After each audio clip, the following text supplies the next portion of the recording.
விருதுநகரில் நடைபெற்ற அதிமுக பொதுக்கூட்டத்தில் கட்சி நிர்வாகியை முன்னாள் அமைச்சர் KD ராஜேந்திர பாலாஜி அறிந்துள்ளதை அண்மை செய்தியாக பார்த்து வருகிறோம். விருதுநகரில் நடைபெற்ற அதிமுக பொதுக்கூட்டத்தில் பொன்னாடை அணிவிக்க வரிசையில் முந்திக் கொண்டு வந்த அதிமுக நிர்வாகியை முன்னாள் அமைச்சர் KD ராஜேந்திர பாலாஜி அறிந்துள்ளார். கூடுதல் விவரங்களை செய்தியாளர் செந்தில்குமார் வழங்க கேட்கலாம். வணக்கம் செந்தில்குமார், இந்த சம்பவம் குறித்த கூடுதல் விவரங்கள் என்ன?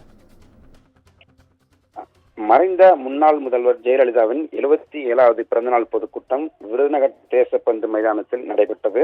இந்த பொதுக்கூட்டத்திற்கு முன்னாள் அமைச்சர் ராஜேந்திர பாலாஜியும் முன்னாள் அமைச்சர் மாப்பா பாண்டியராஜன் இருவரும் கலந்து கொண்டனர். இந்த கூட்டத்தில் நலத்திட்ட உதவிகள் என்பது வழங்கப்பட்டது. விழாவின் தொடக்கத்தில் அவருக்கு வெள்ளி வாள் வழங்கப்பட்டு பல்வேறு நிகழ்ச்சிகள் நடைபெற்ற நிலையில் அவருக்கு பொன்னாடை அணிவிப்பதற்காக நிறைய அதிகம் தொண்டர்கள் வரிசையில் வந்து கொண்டிருந்தனர்.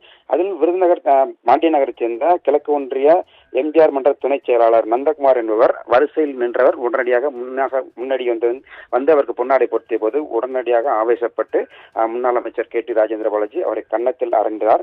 உடனடியாக அந்த இடத்தில் ஒரு பரபரப்பான சூழ்நிலை காணப்பட்டது. உடனடியாக அந்த தொண்டர் உடனடியாக மேலிருந்து கீழே இறக்கப்பட்டார்.